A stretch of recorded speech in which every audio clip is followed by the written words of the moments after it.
antara kaum, keuangan, sosial, pendidikan, semua ni memerlukan kenegaraan.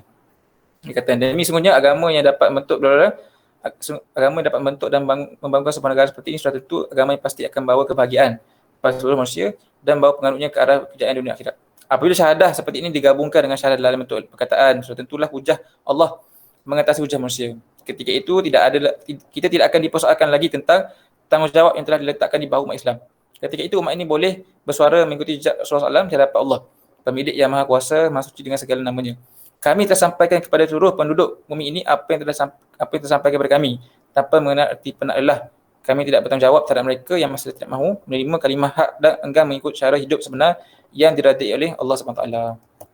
Jadi ketika kita mampu adakan negara Islam tu lah, pada ketika itulah kita boleh katakan tanggungjawab syahadah tu terlaksana kan. Sebab orang sudah sampai negara, sesama negara tu dah sampai bila comes to negara, tanggungjawab sesama negara tu dah tanggungjawab pada para pemimpin lah, bukan lagi tanggungjawab individu dalam negara berkenaan. Jadi nak sampai ke negara tu it's a long journey lah kan. Tak ramai orang yang beriman dengan impian ni kan, yang rasa kita boleh adakan negara Islam. Ramai orang dah tak percaya dengan negara Islam kan. Ramai orang dah tak percaya dengan konsep daulat Islam. Bukan tak percaya, macam tak ada harapan lah. Sebab macam mana kita ubah negara Malaysia kita kan? It's a long journey kan. Kita ada parti Islam tapi tak berjaya lagi kan. Nak Islamkan aspek perundangan ke, pendidikan ke. Nak jadikan Islam sebagai syiar kan. Nak kontrol, macam mana nak bagi hiburan kat Malaysia ni, hiburan yang syariah compliant. Macam nak pastikan sosial kat Malaysia sosial yang syariah compliant. Susah kan? Nampak macam, tak possible je. So, kalau orang tu dia tak sabar, dia akan dia tak nampak lah benda tu possible. Tapi sebenarnya boleh lah kalau kita ni, apa caranya kan. Sebab tu dia perlu kembali pada individu. Kalau ramai individu yang faham kan, mereka kita, kalau kita ramai orang yang faham kan, orang faham ni lah yang mengangkat pemimpin, betul tak kan? Kalau kita boleh ramaikan keluarga yang faham, meluaskan kefahaman pada masyarakat. Sebab pemimpin-pemimpin negara ni datang pada rakyat kan, yang diangkat, yang diundi, ataupun mereka tu lahir daripada family mana kan. Kalau contohlah, kita tahu kan, mungkin adik jadi Perdana Menteri Malaysia suatu nanti kan. Tapi adik sekarang dapat benda macam ni kan. Mungkin dia sampai tahap dia ada power tu, dia akan gunakan kuasa dia tu dengan betul. Itu mungkin berlaku kalau kita punya menteri-menteri sekarang ditadbih dulu. Cuba kita imagine semua menteri ikut tadbih dulu kan. Jangan halaqah, mengaji Quran, tahu tafsir, tahu undang-undang, mesti dia dah ubah negara ni. Tapi malangnya mereka dulu, tak ada orang ketika mereka belajar dulu menyentuh mereka. Menyampaikan Islam dengan betul mereka. Bahkan mereka ni kebanyakannya apa? Keluaran negara-negara British kan. Sebab mereka ni kan, kalau kita belajar sejarah MCKK, bila British dia keluar daripada negara Malaysia ni, dia tubuhkan beberapa sekolah kan, yang bertujuan melatih anak-anak pemimpin-pemimpin Melayu, sekolah di MCKK. Projek dia apa? Lepas MCKK, sambung ke overseas supaya mereka belajar pentadbiran British dan balik mentadbir Malaysia mengikut cara British. British pandai, walaupun dia dah bebaskan Malaysia, tapi dia still lagi mengokong Malaysia aspek kenegaraan. Dan dia telah melatih pewaris tu. Dia dah buat kerja-kerja mengumpul orang, mentajamik dan mewariskan pemikiran dia kepada bakal-bakal pemimpin. Subhanallah, hebat kan? British nampak benda ni. Jadi, kalau kita nak melahirkan pemimpin masa depan ni, dia kena start macam tu kan. Kita masuk ke sekolah-sekolah, kita masuk ke IBT. Sebab pemimpin-pemimpin ni akan pergi, mereka akan diganti oleh next batch. Next batch ni siapa? Batch Imran, batch adik-adik kita kan. Sebab sooner or later, somebody dalam batch-batch baru ni akan menjadi orang atas nanti. Tapi kalau tak dibentuk sekarang, kes rasuah akan berterusan. Sekarang rasuah kat Malaysia kan teruk kan. Macam mana dengan orang boleh approve jual daging babi sebagainya kan. Sebab ada rasuah kan. Boleh lepaskan dekat kargo. Tapi sebab apa? Sebab mereka ni tak dibentuk sejak awal. Sebab itulah nak kita cerita tentang negara ni, walaupun kita kata kita nak negara, tetapi dia punya kerja dia lah kembali pada menambahkan bilangan individu yang faham kan. Menambah bilangan keluarga yang faham. Menambah bilangan masyarakat, meluaskan kefahaman Islam yang betul ni ke dalam masyarakat kan. Sorry, dekat slide ni ada typo sikit kan. Daulat Islam menjadi sakis. Sepatutnya saksi je. Itulah sedikit poin yang sampaikan oleh Syekh ni tentang kepentingan negara. Habis. Jelas lah tentang negara tu. Tak perlu nak panjangkan lagi. Sebab konsep ni bukan sahaja difahami oleh Islam je. Komunis pun faham macam tu, Israel pun faham macam tu. Syiah pun faham macam tu kan. Tak mustahil nanti orang-orang yang mendukung LGBT pun nak buat negara LGBT kan. Negara yang berteraskan ideologi LGBT. Tak mustahil kan? Supaya mereka boleh bersuara lebih vokal dan lebih ada kedudukan dekat masyarakat kan. Dekat dunia. Tak mustahil nanti kan. Dan tak mustahil nanti sebab itu bila ada je parti-parti Islam yang menyertai parti-parti politik di mana-mana negara pun, the moment mereka cuba nak kuasai negara itu dengan Islam, mereka akan ditindas, akan menarik perhatian musuh-musuh Islam. Contoh di Mesir kan, naik saja pimpinan Ikhwan Muslimin kat Mesir tu, datanglah pengacau-pengacau pada negara lain nak. Sebab musuh-musuh Islam sangat takut kalau Islam mentadbir satu-satu negara tu dengan cara yang betul. Sebab dia tahu bila Islam tu ditadbir oleh Islam dengan cara betul, dia akan membuat negara tu kuat dan akan mengembalikan zaman kegemilangan Islam. Kan? Sekarang bila Erdogan naik kan, dia kan mula dapat tentangan-tentangan, orang mula boykot dan sebagainya. Sama juga di Brunei.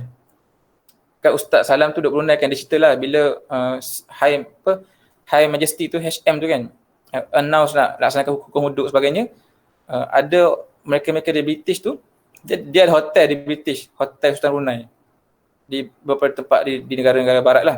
Mereka memboikot hotel-hotel dia, nak jatuhkan bisnes dia kan, nak jatuhkan kedudukan dia. Sebab mereka takut bila satu negara tu bangun atas dasar Islam dan syumur Islam dia. Sebab tu dia satu pertarungan yang besar lah nak adakan negara tu kan. Sebab musuh-musuh akan tertrigger lah bila ada negara Islam yang syumur tu. Kita ada banyak negara umat Islam. Kita ada banyak negara umat Islam. Negara yang dihuni oleh orang Islam. Tapi tak semua negara tu negara Islam yang ada ciri tu kan. Yang aspek-aspek pendidikan, sosial, ekonomi, pentadbiran, perundangan ikut Islam. Tak banyak. Tak adalah sekarang so far kan. Tapi mungkin ada banyak negara-negara umat Islam. Negara-negara di mana negara tu adalah majoriti orang Islam. Contohnya apa negara majoriti orang Islam? Malaysia kan. Tapi mungkin belum sempurna lagi dia punya ciri-ciri keislaman dia. Contohnya Maldives. Pernah dengar negara Maldives? Maldives ni 99% Muslim. It's a beautiful country kan. Tapi dia tak apply pun syariah law. Tapi dia adalah negara yang dihuni oleh orang Islam. So kalau macam tu dia punya fungsi dia tak sama seperti negara Islam. Sebab negara Islam kita masukkan negara yang dia bercakap dekat dunia mewakili suara umat Islam. Kan? Yang dia tunjukkan inilah perundangan Islam. Supaya orang dunia nampak, oh itu negara Islam. Bukan negara umat Islam tapi negara Islam. Faham Berbeza tu kan? Negara yang dihuni oleh orang Islam dengan negara Islam. Dua benda berbeza. Yang kita nakkan negara Islam tu kan. Negara yang menunjukkan, mencadahkan tentang Islam. Menunjukkan bahawa tidak ada Tuhan yang disembah melainkan Allah Ta'ala dan bahawa mereka mengikuti Nabi Muhammad SAW kan, dalam bentuk kenegaraan. Part yang berikutnya kan, dia Syekh Al-Mawardi sedang bercerita tentang realiti umat lah. Dia akan bercerita tentang beberapa keadaan semasa. Tadi dia ceritalah tentang kita punya peranan kan, menjadi umat wasata, syahadah kauliyahnya, syahadah fi'liyahnya dan juga peranan menegakkan negara Islam. Sekarang dia sudah cerita tentang kita sekarang di mana. Where are we now kan, realiti sekarang. Ini kita tak payah bincang apa ni. Sebab kita pun tahu masing-masing kita di mana kan. Keadaan sosial kita teruk. Dia ceritalah. Jika anda perhatikan kat sini kata.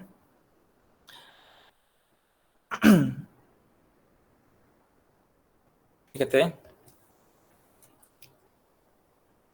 jika anda perhatikan keadaan umat Islam hari ini dan anda paparkan akhlak tingkah mereka, anda pasti akan dapati bahawa mereka yang mengaku sebagai Islam melalui lidah dan pena mereka sama ada sebagai individu atau sebagai sebuah masyarakat sebenarnya amat sedikit. Betul ya? Sementara mereka yang benar-benar melaksanakan tanggungjawab syariat ini seperti yang diperintahkan oleh Allah dan Rasulnya boleh dibilang dengan jari. Jika anda kecualikan jumlah sedikit ini, anda akan lihat umat Islam yang mengaku sebagai Islam melalui lidah mereka sebenarnya telah mencemar nama baik agama ini di hadapan jiran mereka yang berlainan agama dan negara kerana akhlak mereka yang buruk dan tingkah laku mereka yang tidak senonoh. Ini realiti yang kita tengok. Dia tengok dia share beberapa keadaan. Contohnya aspek perundangan ni. Ini cerita di India lah. Yang tak follow pun sistem faraid dekat yang ada Islam ni. Contohnya apa lagi? Teori-teori kajian akademik kan. Apa kita punya benchmarking kalau kita kata ni benda baik, ni benda tak baik. Selalu kalau siapa biasa baca berita kan, akan keluar kan orang buat kajian negara mana yang paling happy, negara mana paling bersih, negara mana paling Islamik kan. kadang-kadang kita tertipu dengan kajian-kajian ni. Sebab kajian-kajian ini dia meletakkan ciri-ciri negara happy tu pada apa? Apa dia punya parameter tu? Bukannya dia guna neraca Islam tapi guna neraca mereka kan. So sebenarnya Islam ada neraca sendiri, tapi kebanyakan teori dan kajian-kajian akademik ni dia menggunakan ukuran-ukuran mereka tu, variabel-variabel mereka tu mengikut neraca barat. Negara tu kira maju kalau dia ada 3 atau 4 skyscrapers contohnya. Tapi adakah di sisi Islam maju tu macam tu? Tapi kita bila barat tu menguasai aspek keilmuan kan, so kita nampak variabel-variabel barat tu variabel betul kan. Tapi sedangkan Islam ada dia punya sudut pandang tersendiri kan. Tapi itulah cerita macam mana benda ni menguasai realiti lah. Kesejahteraan, kita apa lagi maklumat Islam yang teruk kan dekat majalah akhbar. Majalah akhbar kan, kita ni kita punya kewartawanan pun ikut cara barat kan. Suka mensensasikan, tak ada tabayun kan, fitnah sebar-sebar dekat akhbar. Aspek jual beli lagi kan, jual beli kita apa? Ada riba lagi kan. Banyak lagi benda tak kena betul. Pentadbiran negara kita, perfilman lagi lah kan. Islam tak melarang kan seni, perfilman, drama, tapi apa dia yang dia nak tunjukkan dalam seni tu kan. Sekarang ni memang jauh lah, memang out lah kan. Kalau kita ada, kalau di Indonesia tu adalah beberapa filem-filem yang bagus lah sekarang ni kan, yang mereka cuba nak angkat semangat kenegaraan, Islaman, itu bagus. Tapi kat Malaysia tak ada lagi benda ni. Kalau Turki sekarang tengah naik kan, dia punya aspek perfilman mereka kan, ada cerita tentang Paitak lah, Ertugrul ke, itu bagus lah. Dia dah mula menunjukkan adanya seni Islam yang di-approve. Tapi kalau konteks Malaysia ni tak ada lagi kan. Kalau ada Islamic story pun dia tak menaikkan semangat pun. Contoh cerita Nur kan. Nur tu macam bagus lah sebab dari segi luarannya dia macam kaum pelayan kan, tudung. Tapi dia punya nilai tu percintaan. Dia tak ada macam naikkan semangat orang ke, nak kena menuntut ilmu ke, faham agama ke. Sebab filem ni dia penting tau, dia menyampaikan mesej tu. Sebab dia sampaikan dengan perasaan kan. Dia boleh menggerakkan orang. Tapi kat Malaysia jauh lagi kan. So mungkin kita perlu juga orang-orang yang boleh mengubahkan arena filem kita kan. So maksiat lagi, maksiat, majlis keramaian, pergaulan lelaki perempuan. Ini semua adalah keadaan semasa umat lah yang masih banyak lagi, masih lagi jauh daripada Islam. So sekarang dia cerita sikit kesan mengingatkan Syahrul Haq di dunia kan. Okay. Nak baca mana? Nak baca panjang lah pula kan. Ada kat sini kan. Okay, apa yang kita lakukan ini sebenarnya menyembunyikan kebenaran dan menyokong kepalsuan. Allah telah mengingatkan kita bahawa apa yang kita lakukan ini akan menghadap kita kepada azab yang berat dunia dan akhirat. Maksudnya bila kita tinggalkan syahadah ni kan, kita akan diuji, akan diazab di dunia dan akhirat. Kita merasakan sendiri akibat buruk keterlanjuran ini seperti yang pernah dirasakan oleh umat-umat sebelum ini. Di antara undang-undang yang Allah tetapkan di alam ini ialah, ini sunatullah kan, apabila seorang umat tidak bersyukur dengan nikmat Islam dan melanggar perintahnya, Allah akan timpakan mereka keburukan, ketakutan dan kinaan di dunia dan akhirat. Seperti mana firman Allah Ta'ala apa? La in syakartum la azinanakum. Jadi Allah jadikan mereka sebagai pengajaran kepada seluruh manusia dahulu dan sekarang. Ini telah dilakukan oleh Tuhan kamu kepada bangsa Yahudi. Dulu bangsa Yahudi ni kan tak bersyukur kan. Macam mana Allah Ta'ala melaknat mereka kan dan mentimpakan mereka dengan ujian-ujian kan. Allah mengheret mereka dalam kinaan dan Allah laknat mereka. Allah timpakan mereka hukuman yang berat dan tidak akan mampu dielak oleh mereka yang melakukan jenayah ini. Hari ini kita umat Islam sedang dihadapkan di hadapan mahkamah Allah yang mampu menampung seluruh isi bumi ini. Di hari akhirat di mana segala perkara yang diadili dengan sama dan setiap orang dihukum menurut kesalahan mereka, bangsa Yahudi tidak mungkin dimurkai oleh Tuhan mereka tanpa apa-apa sebab. Nak ceritalah kan. Nak cerita apa berlaku bila satu bangsa tu, umat yang pernah diberikan tanggungjawab tu tinggalkan tanggungjawab ini seperti yang telah pun ditinggalkan oleh Yahudi dulu. Kalau kita tak puas kan, kita akan follow lah apa yang telah dibuat oleh Yahudi dulu kan. Dulu mereka ni dipilih oleh Allah Ta'ala untuk menggalas tanggungjawab dan menyampaikan agama tu kan. Tapi mereka fail lah. Mereka fail it. So sekarang jatuh pada bahu orang Islam. Kalau orang Islam pun tak jalankan juga, kita akan menyurutilah langkah-langkah Yahudi tu kan. Lagi kan, apa lagi kesalahan lain tinggalkan ni. Banyak ni baca kan, dia kata kat sini. Dia kata kat sini, anda boleh lihat negara Islam bila tinggalkan syahadah kan, apa lagi kesalahan. Anda boleh lihat negara umat Islam yang terbentang dari Maghribi di utara Afrika hinggalah ke Indonesia di Asia Tenggara. Semuanya terlepas daripada genggaman kita dalam masa satu abad, iaitu pada abad ke-13 Hijrah. Satu demi satu bangsa Islam dijajah dan menjadi kerdil hingga bangsa asing menjajah negara mereka serta menguasai sepenuhnya urusan pentadbiran negara mereka. Muslim bukan satu panggilan yang melambangkan kegemilangan, ketuhanan dan kemuliaan seperti yang berlaku sebelum ini. Malah apa yang berlaku adalah sebaliknya, apabila panggilan suci ini bertukar menjadi panggilan yang melambangkan kehinaan, kemiskinan dan kemunduran. Kita kini tidak lagi mampu mengangkat kepala kita di hadapan bangsa lain. Kita telah dihina dan tindas dengan cara yang di luar jangkaan kita. So ni cerita efek lah. Efek bila umat sendiri yang tinggalkan syahadah Tuhan kan. So ni sebenarnya faktor kenapa kita dijajah kan, sedikit-sedikit dijajah. Especially dia banyak berlaku pada abad ke-13 Hijrah tu, dikatakan. Perang dunia pertama, sebelum tu lagi lah. Kan? Sebab apa? Sebab bila umat Islam sendiri dah tinggalkan cara hidup Islam, dah tinggalkan pemikiran Islam, tinggalkan ibadah, sedikit demi sedikit mereka ni hilang izzah, hilang keberanian, hilang kekuatan, mereka disibukkan dengan dunia kan. Mereka jadi bangsa yang lemah, sibuk cari duit, sibuk seni, sibuk menari, tinggalkan jihad. Umat tu, bangsa-bangsa musuh mencari-cari peluang je nak menyerang kan. Sampai bila jatuh khalifah pun, orang Islam tak fikir apa pun. Sebab mereka dah tinggalkan Islam pun.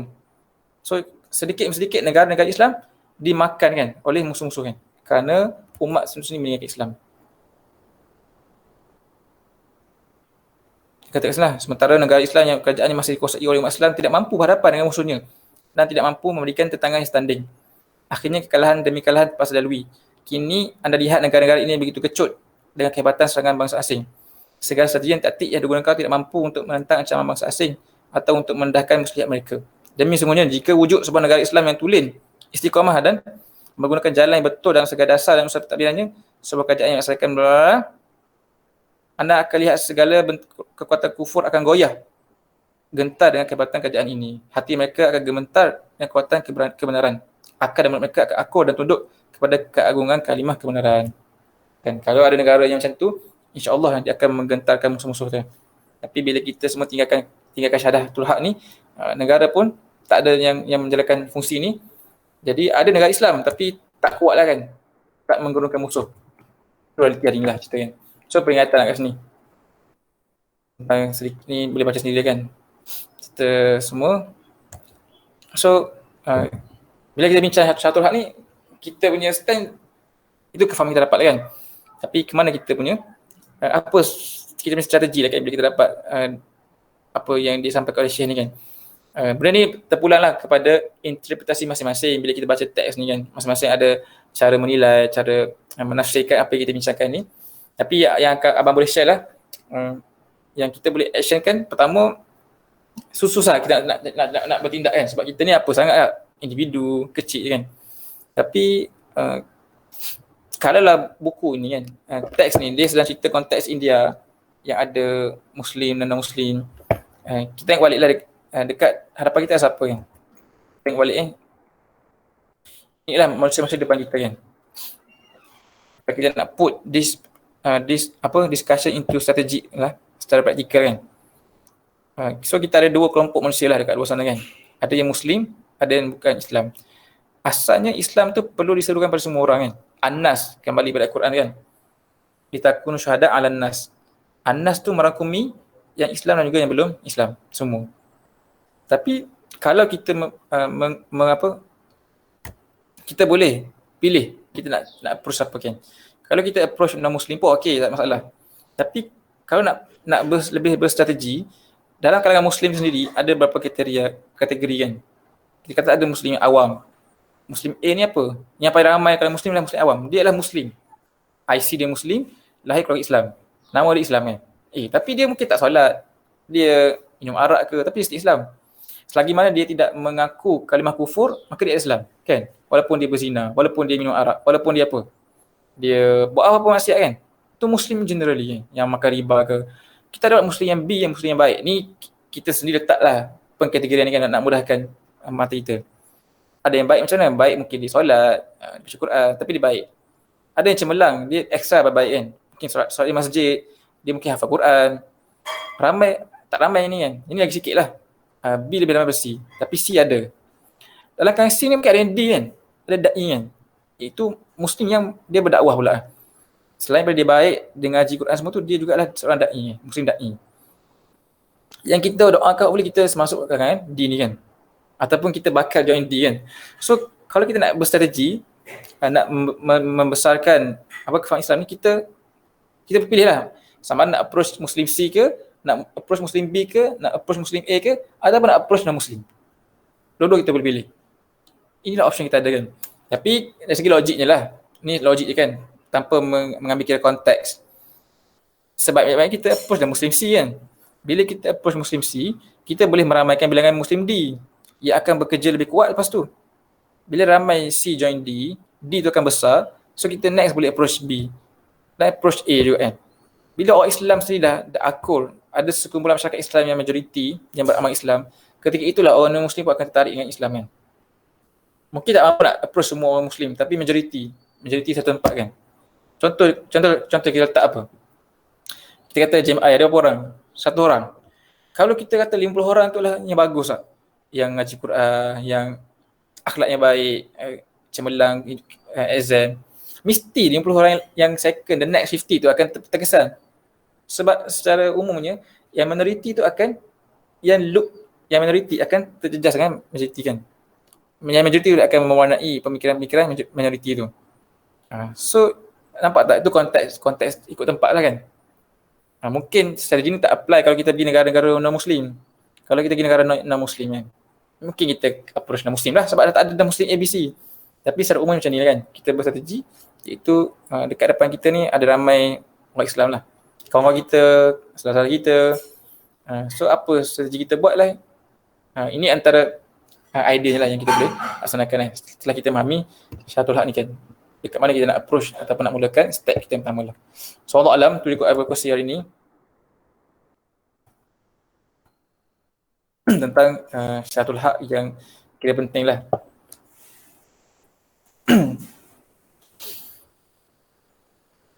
Mungkin sebagai penutup kan, ataupun nak off sesi ni, 10.30 lah. Kita boleh tengok satu ayat Quran. Allah SWT bercerita tentang ciri-ciri ibadur Rahman kan. Surah Al-Furqan, surah yang ke-25, page last sekali.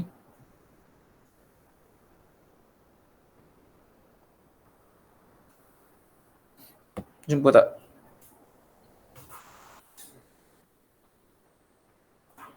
Surah Furqan ni, hujung surah Furqan, muka surat 365 ni, di hujung-hujung surah ini bercerita tentang beberapa ciri-ciri satu hamba yang disebut sebagai ibadur Rahman.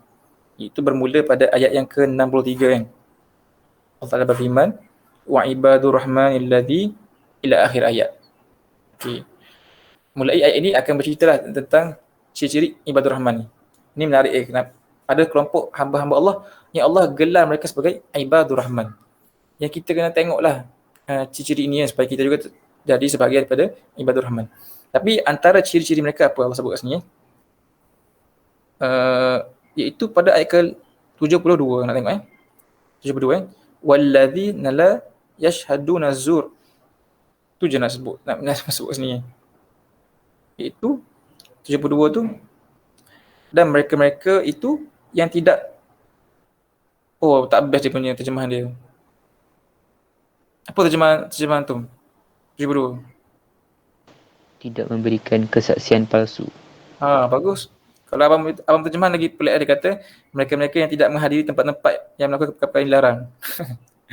Terjemahan abang lain sikit lah. Dia kata mereka yang tidak menghadiri tempat-tempat yang melakukan perkara-perkara yang dilarang.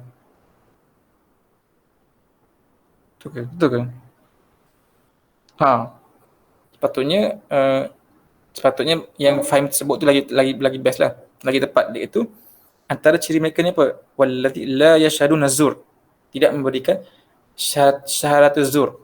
Kalau kita sudah bincang syahadatul haq dekat sini, maka the opposite of syahadatul haq ni kita menyampaikan syahadatul zur. Syahadah yang rosak kan, syahadah yang palsu. Contohnya apa? Instead of kita sampaikan Islam, kita sampaikan benda lain pula kan. Kita lah jadi orang yang menyampaikan filem-filem lucah ke, menyebarkan akhlak keji ke kan. Secara tak langsung kita ni mempengaruhi orang untuk berkapal ke, main game ke, benda tak bermanfaat kan. Sebab kita mungkin tak berniat nak menyampaikan, tapi action kita tu dia mencenderungkan orang, betul tak? Contoh kita update status kan. Oh, baru je lepas calling awet.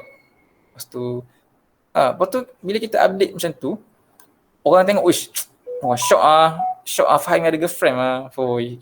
Aku tak ada girlfriend lagi. So orang pun rasa macam dia pun nak cari girlfriend. Faham tak? Secara tak langsung kita telah menyampaikan syahatul zur kan. Bila kita tak menyampaikan Islam kan. So kita kena merhatikanlah action kita sebenarnya. Kalau dia tak hopefully kita tak berada dalam kategori mereka yang menyampaikan syahadat yang palsu lah kan. Saya bakal benda yang tak elok lah. Apa pun benda lah kan yang orang sekarang suka buat kan. Mereka mungkin buat dekat mereka tak sedar lah. Okey lah. Tapi sekarang kita sedar kan. Hopefully kita tak jadi macam tu lah. Itu sebab kalau kita jadi orang-orang yang dikategorikan sebagai ibadur rahman, mereka adalah orang yang menyampaikan. Kalau tak sampaikan syahatul haq, maka tak sampaikan, kalau mereka lah orang yang bukan sampaikan syahatul zur, insya-Allah mereka lah orang-orang yang menyampaikan syahatul haq kan, menyampaikan saksi-saksi, mereka menjadi saksi pada kebenaran. Mereka cerita tentang kebenaran, cerita tentang Islam, cerita tentang Al-Quran. So Allah alam lah, sedikit habis kita punya diskusi. Syahatul haq ni yang panjang, yang lama lah kan. Kalau kita ada sesi berdarat, dia habis satu hari je. Atau program sehari, kita dengar pagi sampai petang, kita boleh kupas dan kita discuss sama, habis. Tapi sebabkan kita ni tak ada nak berdarat, tak ada program yang macam biasa, so kita discuss sedikit demi sedikit kan. Hopefully tak lost momentum lah kan. So nanti mungkin boleh baca balik daripada awal sampai habis untuk connect the dots kalau rasa dah terputus lah dots tu. Ya, macam mana semua? Boleh faham ke? Boleh grab ke? Faham.